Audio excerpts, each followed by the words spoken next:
Mga pinanggana ko mga kiksonan malipayan usab nga pagpakiguban kaninyong tanan karon ing lang yugto no usab ning tulumanon tingog sa paglaom. Kumusta kaninyo sa tibuok Kapupudan sa Kabisayan ug Mindanao nga walay undang nagsubaybay ni atong broadcast dinhi sa radyo. Malipayong pagpaminaw usbon ko Luzon, Visayas ug Mindanao sa tanang mga Sabas School class members, mga GDL con group discussion leaders, mga Sabas School superintendents o sa tanang magdumala sa Sabas School department o sa tanan usab sa tibuok kalibutan kini atong tulumanon preparar kini pinagi sa Sabas School Department at the General Conference of the Seventh-day Adventist Church. Mga pinangga ko mga higala sa kini ka special edition, Sabbath special edition, tungod kay magatagi kini sa pulong sa Dios nga nanay kini pinagi sa usa ka suheto nga nagkanayon, Faith Against All Odds, lesson number 5. O sa lipat mo parenso na gusto na ko ipabalukan ninyo nga karong adlaw kauban ko ninyo dinhi sa New Kasay Seventh-day Adventist Church, New Kasay Duhali, Davao del Norte. So gidapit na ko ang tanan sa pagtambong dinhi kutob sa kanait nga mga lugar like Santo Tomas, Lungaog, gimunusab dinhi sa Tagum, sa Duhali, gimunusab sa Panabo, Carmen uban pa nga maabot dinhi sa tuang gidapit na magtambong tang tanan karong adlaw dinhi sa New Kasay Seventh-day Adventist Church. Mga pinangga ko mga kiksunan sa lipat ng parenso na gusto na kong dapito na balang espiritos papakiguban ka na to, magamputa. Dalaygon o balaan mo nga Diyos nga ikaw sa mga langit, daghang salamat Ginoo sa panalangin sa papakiguban mo kanamo. Dalaygon ikaw sa walay katapusan nga nagabubo si mong grasya o kaluoy sa tanang mga nagpaminaw. Hinaut tamahan ikaw magabindisyon sa tanan nga mga kawanin ng istasyon nga dinaplikin nga broadcast, sa tanang mga volunteer sa LCMFM ug sa tanang mga nagpaminaw labaw sa tanan. Panalangini ang may panglawas ka alam na masabtan nimo pulong mabatan mo ta kanilang tanan, pagtuo nga mosalig kanimo hangtod sa kanturan, magapabilin kanila. Ang mga sponsors o mga donors ay parintaw pasagdi Ginoo, panalangin po rin taon sila. Pasaylo kami sa mga sala o dungga mo mga pangaliw po Ginoo, kining tanan na mo gitugyan kanimo Ginoo man nga madawat, pinagi sa ngalan ni Jesucristo nga among maluluwas. Amen. Okay mga pinangga ko mga kaigsunan, usbon ko atong suhito nagkanayon, Faith Against All Odds, ang pagtuo, batok sa tanang mga sa may Bisaya na mga kaigsunan, against all odds sa tanang mga dili maayong dagan sa kinabuhi. Ang atong memory text makita na ito kinisiya sa Salmo 119 versikulo 11, Your word I have hidden in my heart that I may not sin against you. Ang imong pulong akong gitaguan dinhi sa sulod sa akong kasing-kasing aron ako dili makasala batok kanimo. Sa panahon sa protestanteng reformador nga kinabuhi, something like going back 21st century mga higala, ang mga tao ni atong tungura desperado kayo. Desperado tungod sa wala sila kabalo kung sa katuyuan silang kinabuhi during that time. Nini nga libro mga higala nga gingalan og Empty Self, sinulat kini ni usa ka ilado kay nga psychologist nga si Philip Cushman.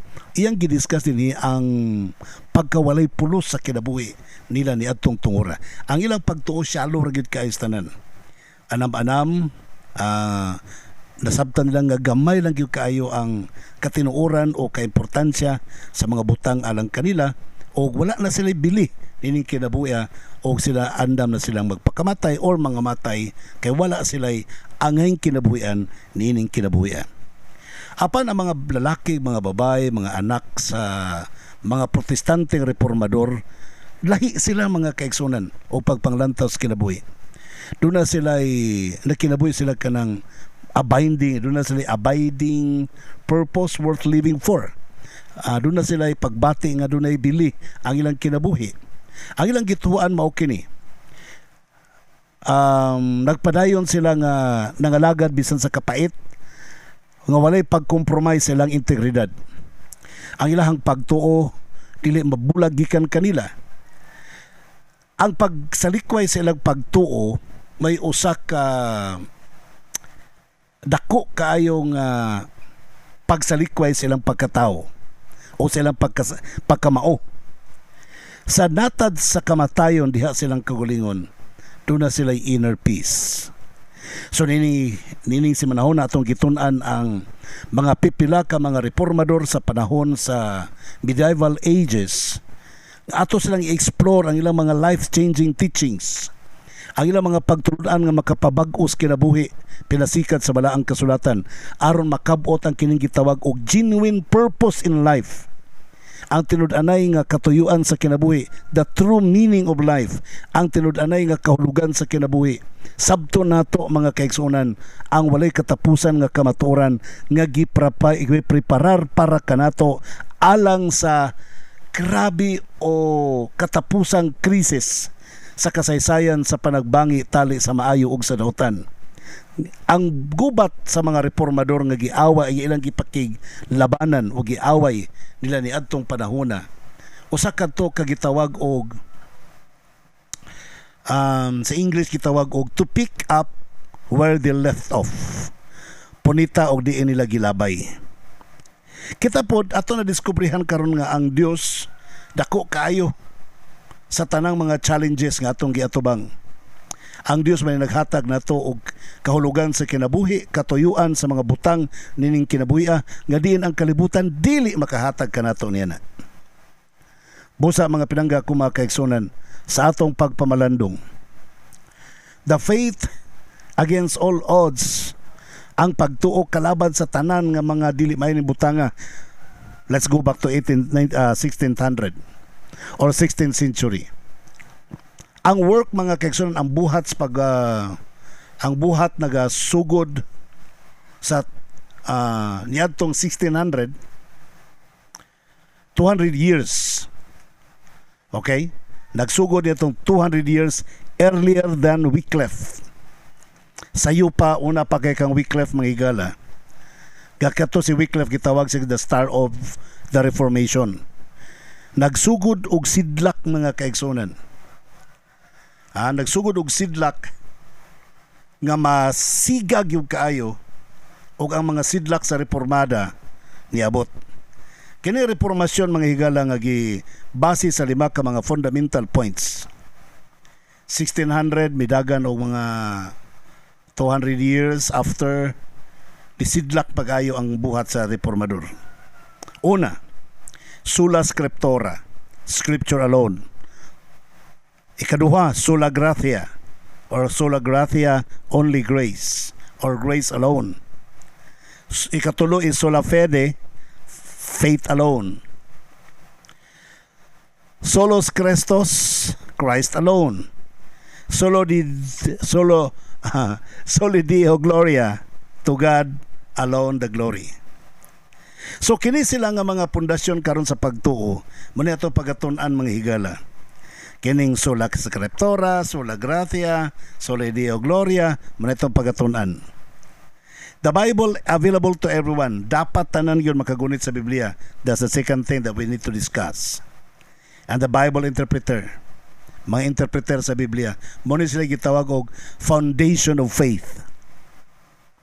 Sa foundation of salvation, mga pinangga ko mga kaigsunan, kini gitawag og sola gratia, sola fide, solos Christos, then we'll be growing in grace. Mutubo kita pinagi sa pagtuo. Una-una, kini gitawag og foundation of faith, ang pundasyon sa pagtuo. Sumala pa sa Jeremiah 15:16, when your words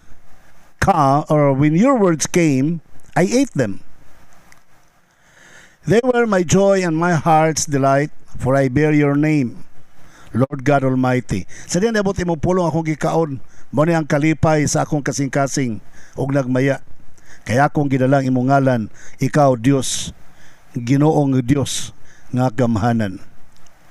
Niadtong 1600 century, niadtong 16th century, mga reformador, literally, sila ang nag-change sa tibok kalibutan. But they made it clear that there was nothing special about them. Wa sila magbutang og something special silang kaugalingon. All what they learned was to give their lives to Jesus. That's all. They never thought that as the years go by, they will be mentioned in the world religion history. There were people transformed by God using the Bible. Silang mga taong gipusab, gibag-o sa Dios gamit ang malang kasulatan.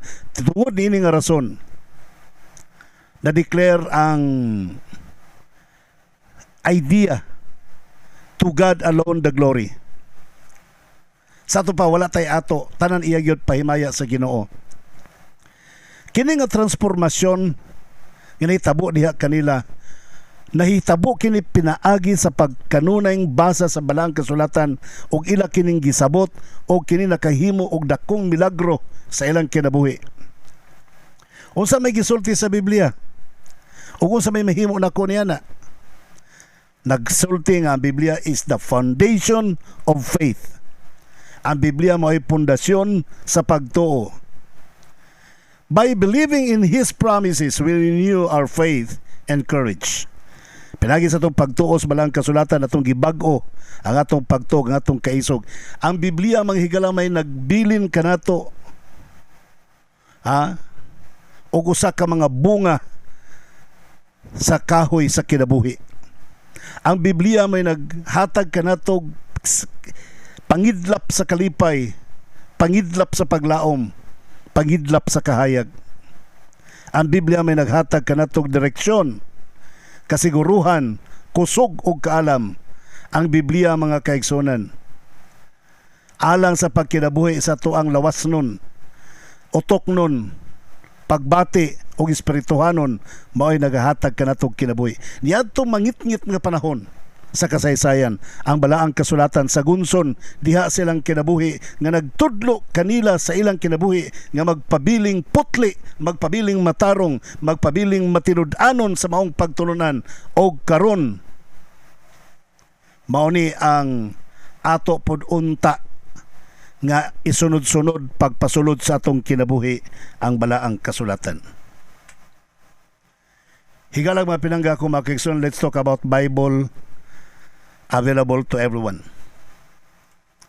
Ang Balaang Kasulatan available alang sa tanan. Babatnan alang sa tanan. Sumala pa sa Acts 12:24, New International Version, but the word of God continued to spread and flourish. Nipadayon gyud, mga kaigsonan, pag kuyanap ang Balaang Kasulatan. Kabalo mo, unsa may mahimo nato, mga kaigsonan, kung wala pa ang Balaang Kasulatan? Matod pa ni San Pablo, so bala pa sa 2 Korinto 4:1 hangtod sa 6. Matod pa niya, og atong kamudo na mga Balaang Kasulatan atong basahon.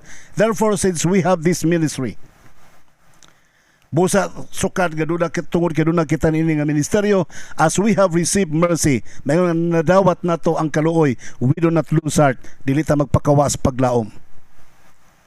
But we have renounced the hidden things of shame. Isalikway na ito matinago sa kaulawan, not walking in craftiness, nor handling the word of God deceitfully. Dili na ito gamiton ang pulong sa Diyos sa pagpangilad. But by manifestation of the truth, commending ourselves to every man's conscience in the right of God, in the sight of God. Sa ito pa, ang Biblia ato yung ipahayag ngadto sa kalibutan og sumala sa Biblia unsay buot ipasabot niya na, dili sumala og unsay buot ipasabot sa atong simbahan. But even if our gospel is veiled, bisan pag ang atong mensahe na taptapan man, it is veiled to those who are perishing. Nataptapan kini alang ni adto kanila nga mga nangakalaglag, whose minds the God of his age was blinded. Kansa mga unahuna gibutaan sa Dios nining kalibutana, who do not believe. Kansang dili mo tuo, lest the light of the gospel of the glory of God, dili mo tuo sa may balita sa kahayag sa himaya sa atong Ginoo, nga mao ang image of God nga mosidlak unta diha kanila. For we do not preach ourselves, wala ta nagawali sa atong kaugalingon, but Christ Jesus the Lord. Si Kristo ang atong giwali, and ourselves your bondservant for Jesus' sake.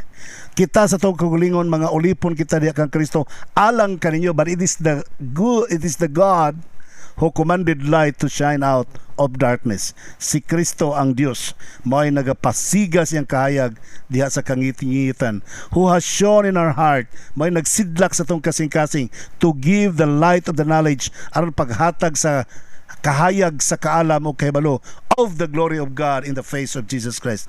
Kahibalo sa himaya sa Ginoo sa Dios diha kan Jesus Christ.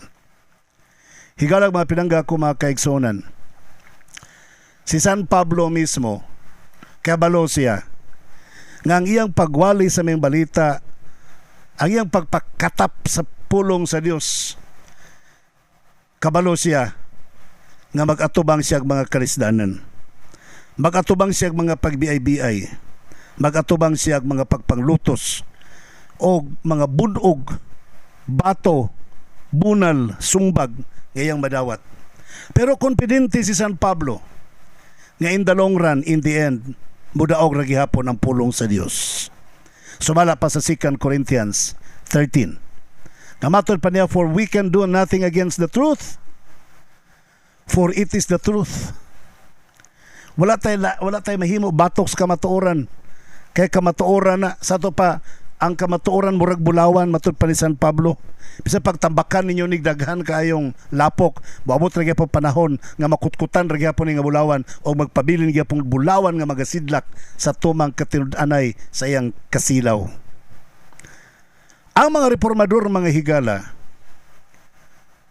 nakaambit gihapon sa maong kalisdanan. Ang ilang pagtuo nagpabiling matinud-anon sa pulong sa Dios.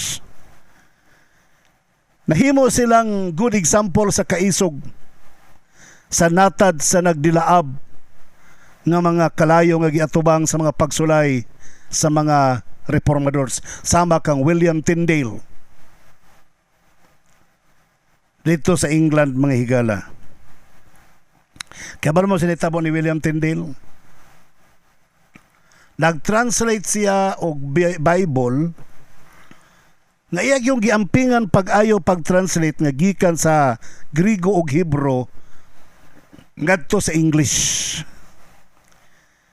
From original language nga correct yung kaayo, mga higala. Unya iya pong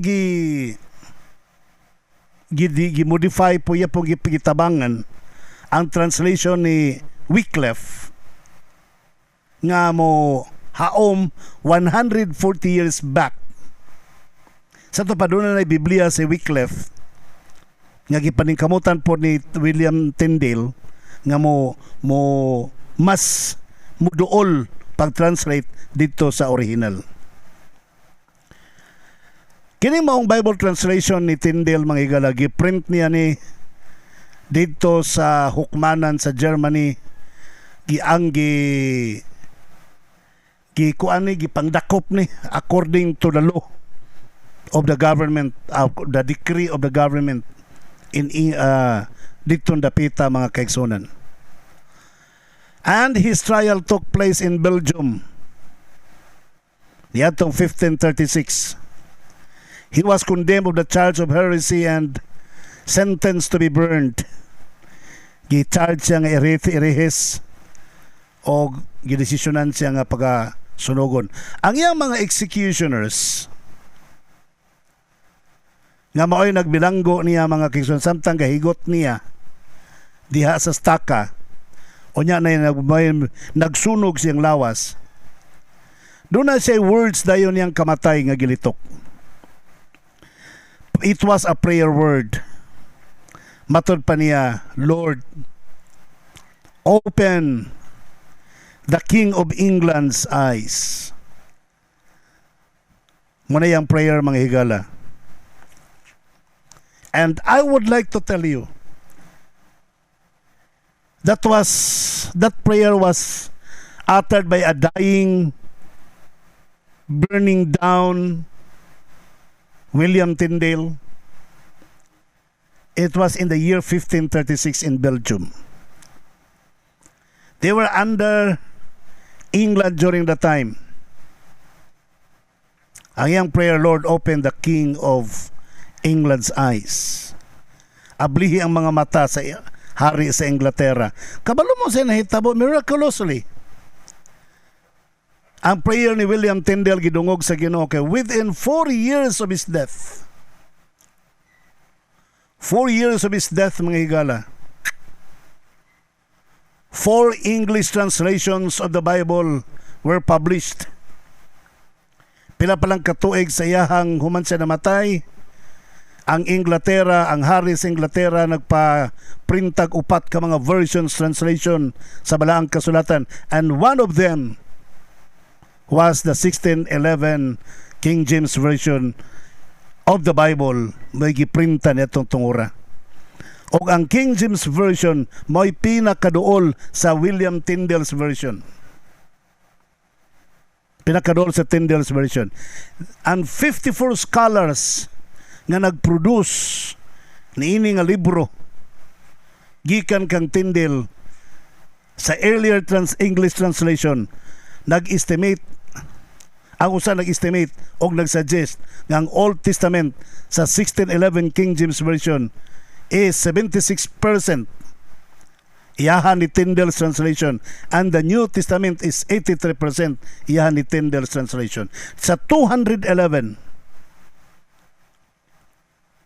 ang King James Version of the Bible celebrated its 400th anniversary by passing the milestone 1 billion Bibles in print. Gikan niya itong 1611, bilabay ang 400 years.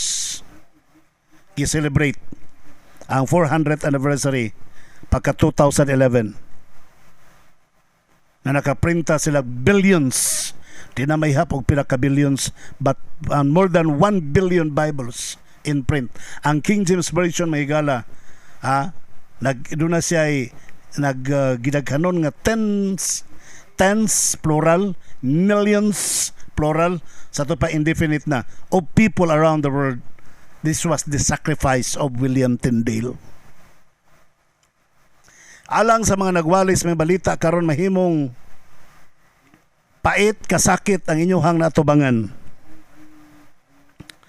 Mahimong pagbiay-biay ang inyuhang mapadulngan. Mahimong kalisod ang magian. Agwanta lang padayon lang sa pagkamatinudanon. Pila ka tuig gikan karon. Makit-an ra sa mga tao ang kamatuoran nga inyong ginasinggit sa kahanginan, ginasinggit sa kadalanan, mga printed matters inyong ginapang-deliver sa kabalayan. No matter how difficult, bisan unsa kalisod, ang mga challenges nga atong atubangon, sama kang Tyndale o ang iyahang mga magtutuo sa Biblia, miksanay hangtod karon nagtubo nga nagsalig sa atong Ginoo. Nagabuhat kauban kaniya og sa iyahang kabubuton sa atong Dios. Human kang Tyndale, mga higala, sa 1535 na convert si Miles Coverdale. May nagpadayon sa buluhaton ni William Tyndale. Pero wala naman na sila magsabot nga human ako ikaw sunod na. Okay? Now, ang Ginoo nagapadayon siya sa mga tao kinsay bubuhat. Kini nga version nag-base kini mga higala. Kining King James hagikan kang Miles Coverdale na tao ang King James Version. Na tao ang King James Version. And dunay tao nga indispensable. Wala gani kay siya may welcome sa Reformation. Pero gigamit sa Ginoo mo'y nigasto o sa kanegosyante nigasto sa pag-publish sa maong libro, mga higala, nga gi-translate gikan sa Greek, Hebrew to English and to the King James Version, si Erasmus Rotterdam. Imo makit-an mga kaigsuonan, the Word of God will continue to spread and flourish. Ang balaang kasulatan, mga higalag kaigsunan, mo padayon sa pagkatag, mo padayon sa sa pagpahibalo ngadto sa mga tao mahitungod sa gugma o prinsipyo o pagtulunan sa atong Dios. Human niadto mga tungura mga kaigsuonan gawas sa niadtong human gawas kang William Tyndale. Si Martin Lutero, nasayod man mo sa kaimtang sa sugilanon ni Martin Luther mga higala. He was enlightened by the Holy Spirit one time. Samtang nagtuon siya sa University Library, si Martin Luther nakaadto siya kung sa kapunto siyang kinabuhi. Niabot siya sa punto siyang kinabuhi nga nakadiskubre siya kung sa kakopya sa Latin Bible. Wa siya kahibalo nga ang ingon ato ga klaseng Biblia buhi pa. Naa pa dito natago sa library, iyang gibasa chapter after chapter, verse after verse. Mahangangha siya kada basa niya, kay klaro kayo ang gahom sa pulong sa Dios. Samtang iyang gipakli ang tanang panid sa balaang kasulatan, ang Holy Spirit nagalamdag siyang mind, siyang nahuna, na feel gibati ni Martin Lutero ang giya sa balaang espiritu.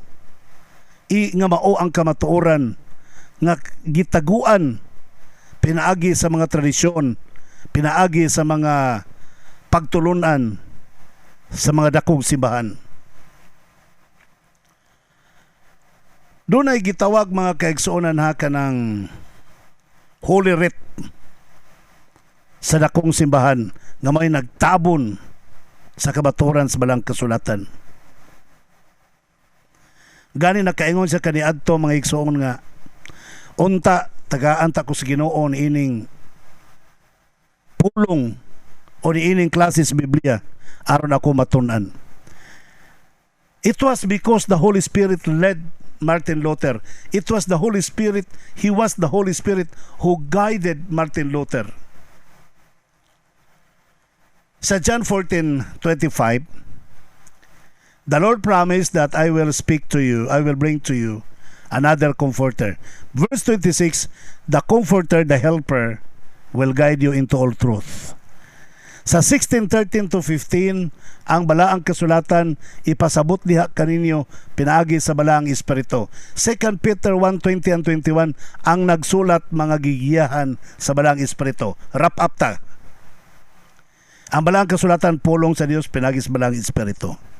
Ang nagasulat pinaagi sa balaang espiritu. Therefore, ang magtuon makasabot gihapon, makasabot manusab pinaagi sa balaang espiritu. Dili kay magisterium lang ang mag-interpret sa Biblia. Dili kay mga pastor o mga pari lang ang mag-interpret sa Biblia. Ang balaang espiritu mo kunsad sa tanan nga nagatuon sa pulong sa Dios. Og unsa ka powerful ang balaang kasulatan, ingon ana kadasig ang gahom sa Dios nga migunit og migamit kang Martin Lutero aron mo tindog sa kamatuoran. Ang mga reformador kauban kang Martin Luther was led by the Holy Spirit aron sila nga moatubang bisan sa mga kadagkuan nga mga kaparian, mga prelates o mga papa. Kay para kanila sayop ang gitudlo sa Roman Catholic Church nga ang interpretation lang sa pare, ang interpretation lang sa Santo Papa, ang interpretation sa magisterium mao lang ang tama o dili masayop. Doon ay kuan recorded mga higala nga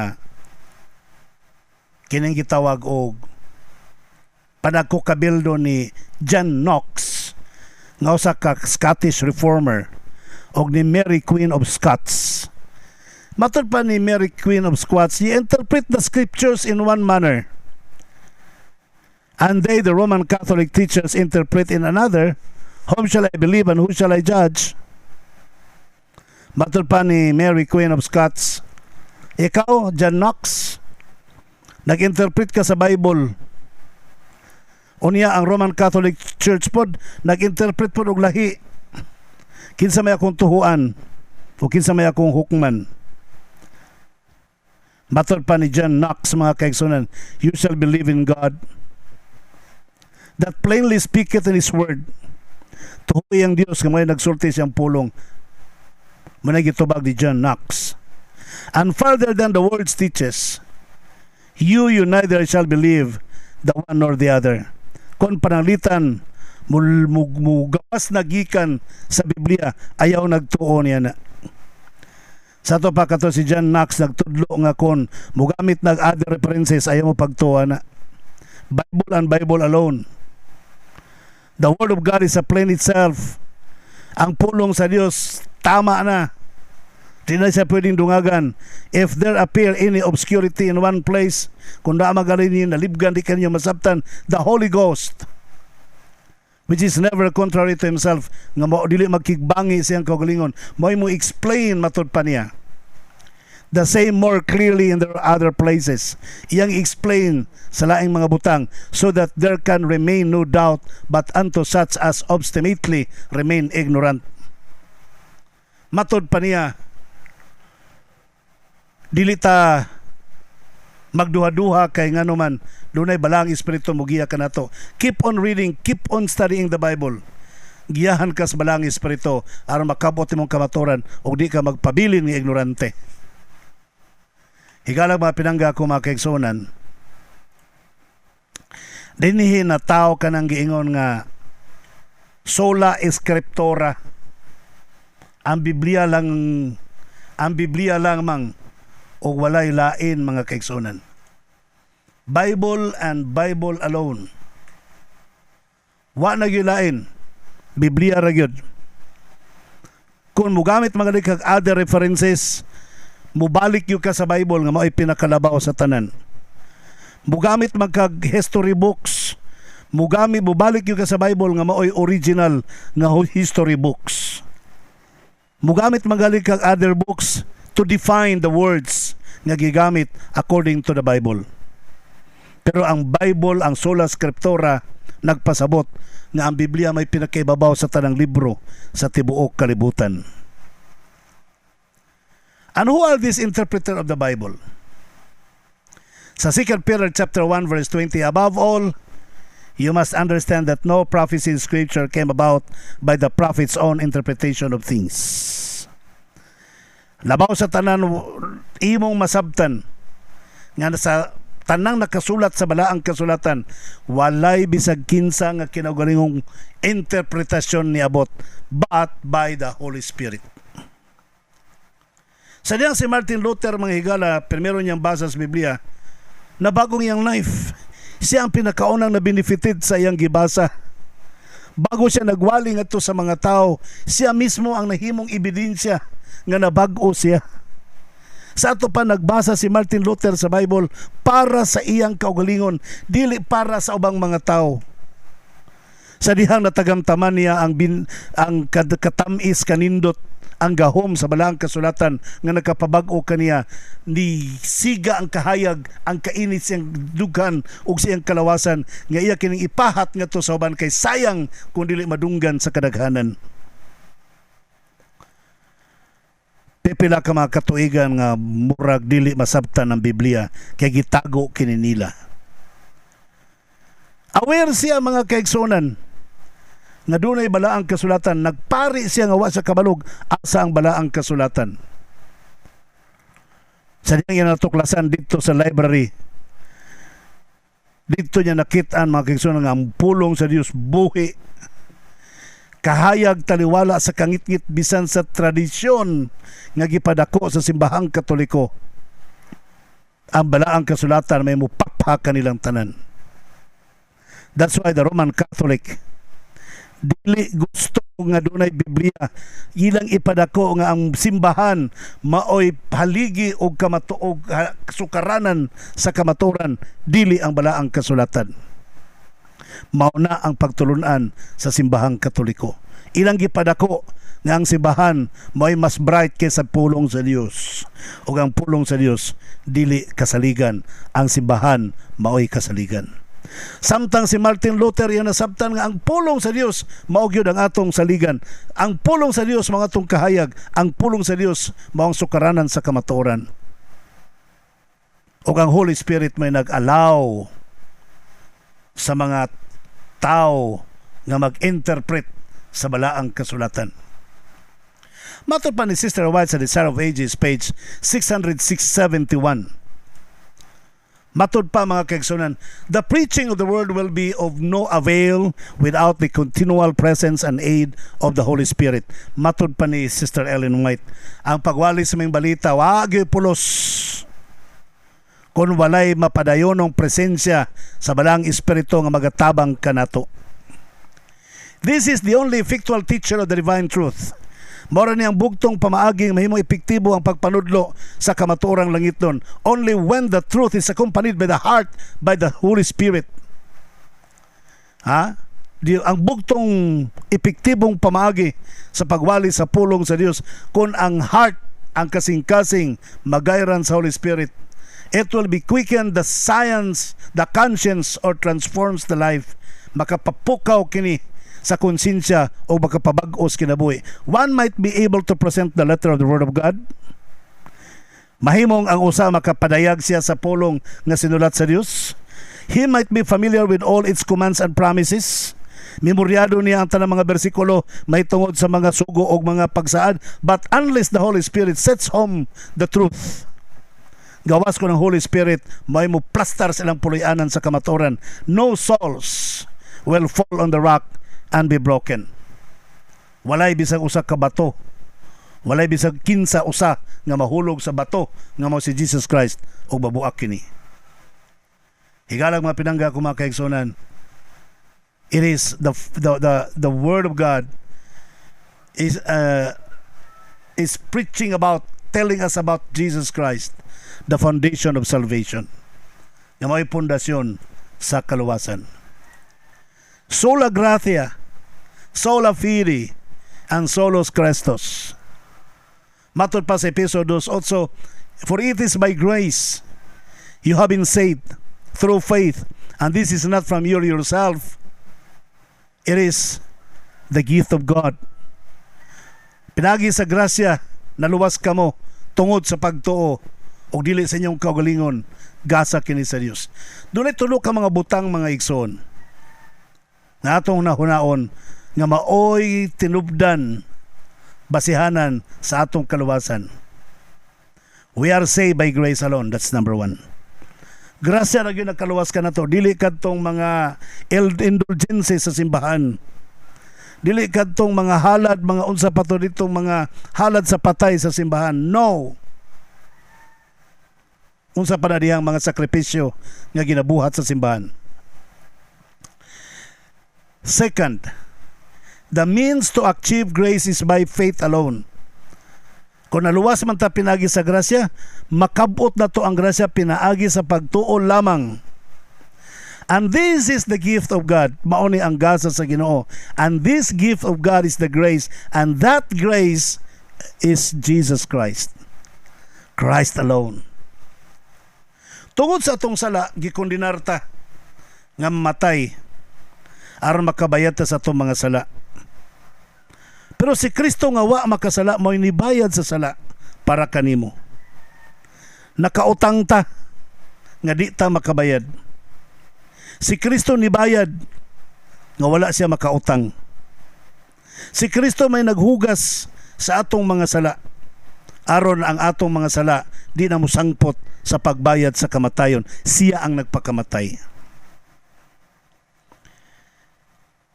And now, tungod kay kita naluwas man, pinaagi sa grasya tungod sa pagtuo, pinaagi kang Kristo Jesus. We are now a brand new life. We are now in a brand new life. Si Martin Luther nakadiscover siya ni Ana. Ang only source of salvation was Jesus Christ. He began to preach the truth. Gisugdan ka na pagwali ni Martin Lutero, and thousands who have been chained by the deceptions of the enemy libo ka mga taong nabilanggo sa paglingla ni Satanas were freed and transformed. Napahigawas og nabag-ong ilang kinabuhi. Brethren, Martin Luther was the one who shouted that salvation is free, salvation is free. Its cost was infinite and sufficient to all. And that is in John chapter 3 verse 16. Ang kaluwasan libre. Libre ang kaluwasan, mga pinangga ko, mga kaigsunan. Og dili nato angay usik-usikan tungod kay libre. Libre ni siya dili tungod kay barato. Libre kay tungod dili ta makabayad. Ellen White, Desires of Ages, page 25. Christ was treated as we deserve. Kita ang tatong angayan, pero si Kristo ang ilang gitratar o gingon niya na. Kita unta ang bugal-bugalan, kita unta ang luwaan, kay kita ang makasala, pero siya ang gibugal-bugalan, siya ang giluwaan. Kita unta itong mamatay, pero siya ang namatay. Ang purpose para kitang tanan, i-treat sama sa pag-treat sa iyang kaugalingon nga siya sa kamatarong. He was condemned for our sins. Gikondinar siya sa itong masala in which he had no share. Waon ta siya angay ni adto. He suffered the death which was ours, and we received life which was his.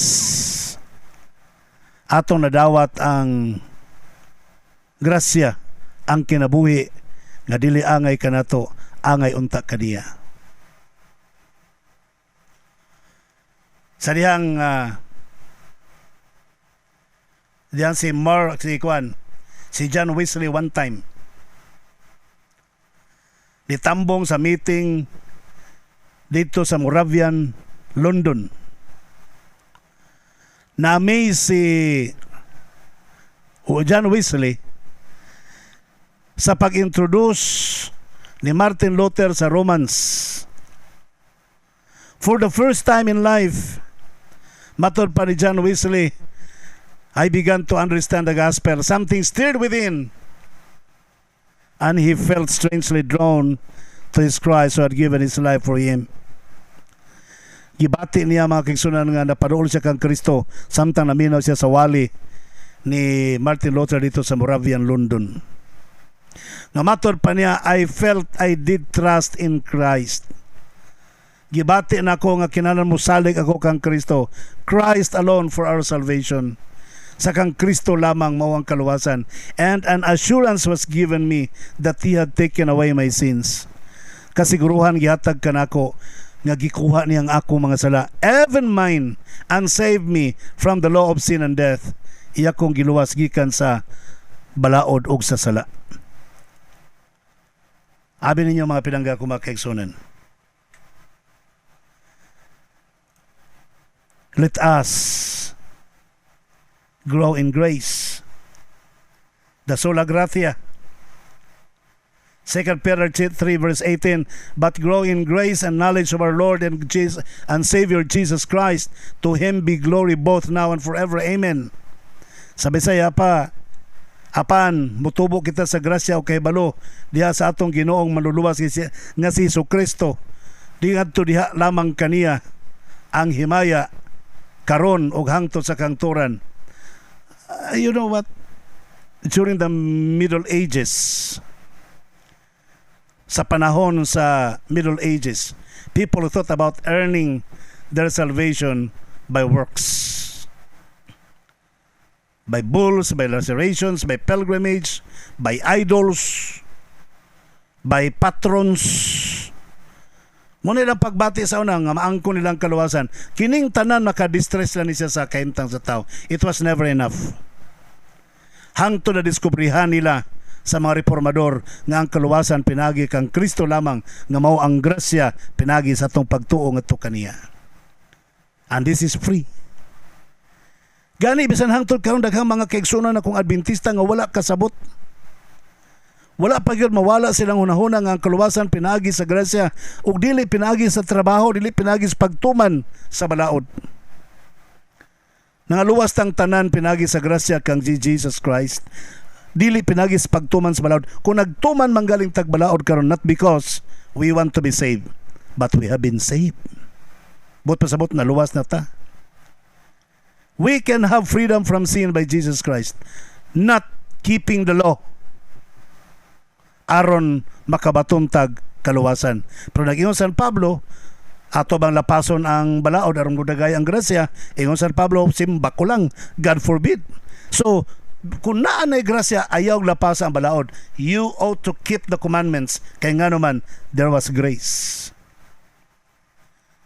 Si Sister Ellen White sa The Great Controversy, page 249, the grand principle maintained by these reformers, the same that had been held by the Waldenses, by Wycliffe, by John Huss, by Luther, by Zwingli, and those who united with them, was the infallible authority of the Holy Scriptures as a rule of faith and practice.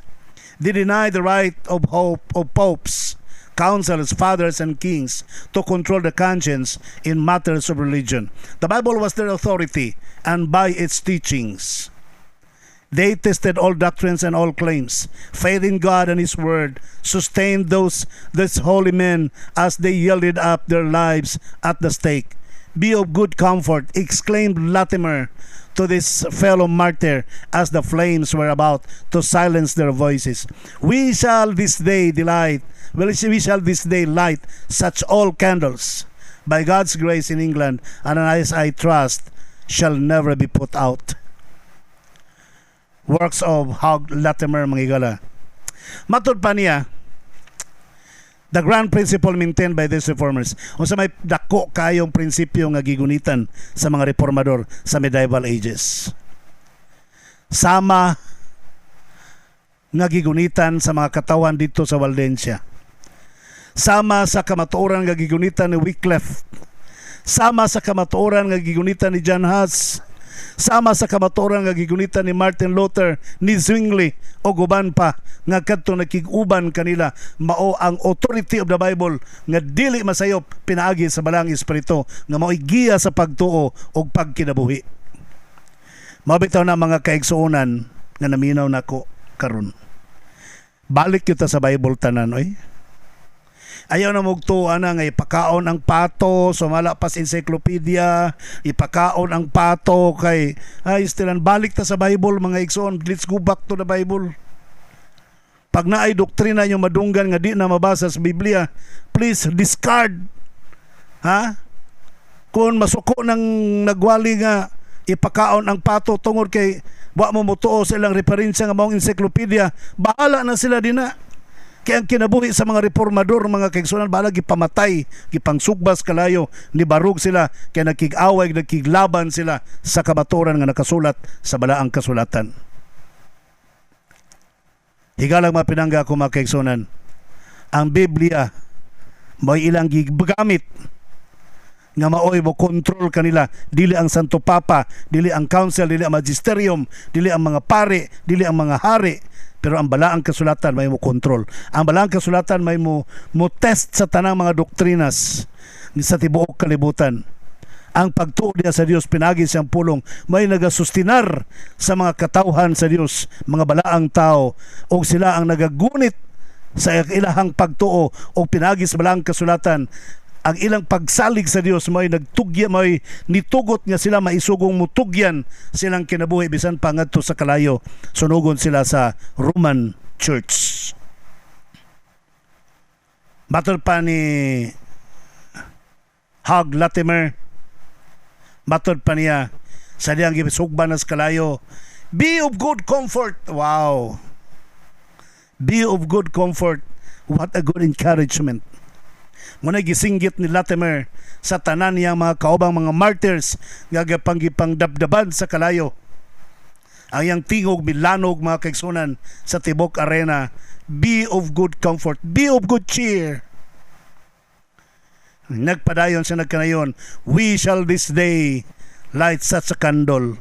Kinilang pagsunog kanato, muratag mga kandila nga gipangdagkutan nga muhayag sa tibuok kalibutan by God's grace, pinagi sa grasya sa Dios dinhi sa England, as I trust shall never put out.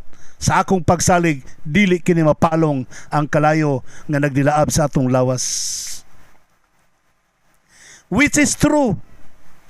Nahitabo gyud sa atong panahon karon nga ang ilang gipakamatyan nga pulong sa Dios, Bible and Bible alone, nagsiga hangtod karon sa akong kasing-kasing, sa imong kasing-kasing, Bible and Bible alone. Walay laing saligan, walay laing hinagiban sa kaluwasan, walay laing panagang taming sa pagtuo, walay laing sukaranan sa kamatuoran, walay laing giya sa dalan sa pagkamatarong. Biblia lamang kaysa balaang kasulatan atong nailhan si Jesus Christ. Christ alone nga mao ang sola gracia, nga mao ang bugtong nga grasya gikan sa langit nga may makaluwas kanato. Maigsoon man gyud tay oras sa pagpadayon. Salamat kayo sa inyong pagpaminaw. Karong adlaw kauban ko ninyo dinhi sa New Kasay Seventh-day Adventist Church, Duhali, Davao del Norte, alang sa special Sabbath Fellowship. So see you here mga kapamilya, tunay na magkapamilya, walang iwanan. Okay, salamat kayo Osborne ko sa ngalan lamang kanimo nga akong kapamilya kan Jesus Christ nga may atong great provider. Ako sa inyong kapamilya ulipon sa pagwalis ng balita, Pastor Israel Villaver the first magayon kanimo malipayong adlaw igpapahulay.